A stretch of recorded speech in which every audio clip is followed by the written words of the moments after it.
এই জন্য তুই তবলিগের জামাতারা এরা নবীওয়ালা কাজ করে। আগের যুগের নবীদের মানে এর আগে যে নবীরা ছিলেন নবীওয়ালা কাজ উম্মতের উপর ছিল না। এই জন্য নবীর সহযোগিতা করার জন্য আরেকজন নবীর প্রয়োজন ছিল। যেহেতু আমাদের নবীওয়ালা কাজ উম্মতের উপর উম্মতের করার জন্য শুরু আছে, এই জন্য নবীর যুগের থাকা অবস্থায় আরেকজন নবী আসার কোনো প্রয়োজন নাই। যখন নবী দুনিয়া থেকে যাওয়ার পরে আরেকজন নবী দুনিয়াতে আসার আগে যে প্রয়োজন ছিল, এখন বর্তমানে প্রয়োজন নাই। কেন? আগের নবীর রাসূলগণ দুনিয়া থেকে যাওয়ার পরে ইন্তেকালের পরে তাদের যে কিতাব, এই কিতাবও ধ্বংস হয়ে যেত।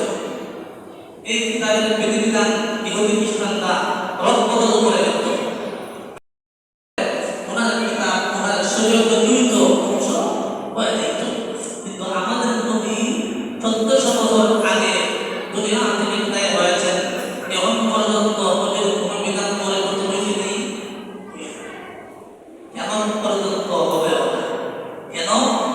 এই কোরআন, এই বিধান, এই শরীয়তের হেফাজতের জিম্মাদার কে?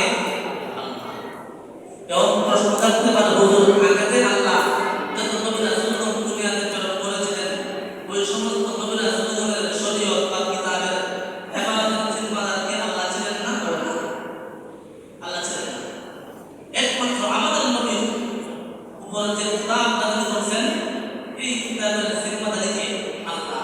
আর আল্লাহ যে বিষয়ের জিম্মাদারি পৃথিবীর কোন মহাশক্তি পারবে না ধ্বংস করতে।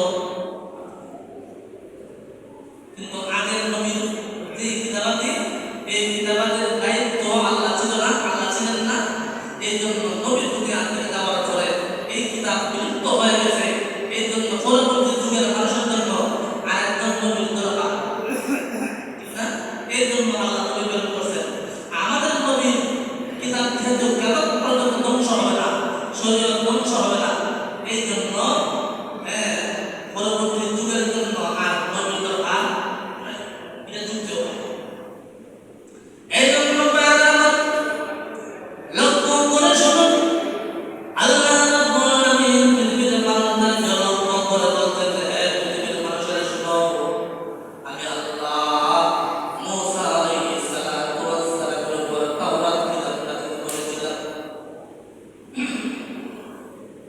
আমি আল্লাহ হযরত মূসা আলাইহিস সালাতু ওয়াস সালামের উপর তাওরাত কিতাব নাযিল করেছিলাম। রব্বুল আলামিনের জিম্মাদার আমি ছিলাম না বলে মূসা নবীর ইন্তেকালের পর তার কিতাব ধ্বংস হয়ে গেছে। হযরত দাউদ আলাইহিস সালাতু ওয়াস সালামের উপর আমি আল্লাহ জাবুর কিতাব নাযিল করেছিলাম। হেদায়েতের জিম্মাদারি আমি ছিলাম না বলে দাউদ নবীর ইন্তেকালের পর তার কিতাব অবহিত হয়ে গেছে।